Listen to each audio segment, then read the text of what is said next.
Your Excellency, usisikize sana makelele ya mashindano ya wale ambao wanataka ubabi wa kisiasa. Kwa sababu katika siasa utapata watu wako na ambitions na mambo mengi. And I would not want you to repeat makosa ilifanywa na the former president. Alisikiza makelele ya watu mpaka akachukia wale watu wake. Akakosa nafasi hata ya kuwaita katika meza kuongea nao. Na kuomba ukuwe na roho kubwa ya kwamba you can accommodate everybody. Wale ambao unasikia kama wanaenda kombo kidogo walete nyumbani kwa sababu ni wetu. Tukutire mundu togo ikiria guoko because we would want this voting block to remain united.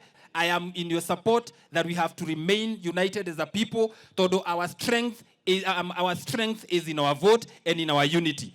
Watu wengine unajua hawelewi sisi. Watu ya Mlima Kenya. Sisi ni kitu kimoja. Na sisi hatuna misingi ya kikaunti. Watu ya Nyandarua, sijui Murang'a, sijui Nyeri, sijui Kiambu, hatutaki mtu kuleta hiyo maneno. Sisi nguvu yetu ni umoja wetu. Na sisi tuko hapo. Na sisi tukikaa namna hiyo mambo yetu iko sawa. Na sisi zote katika hii mlima tumeungana nyuma ya rais wetu President William Ruto. Na tunataka tukae hapo.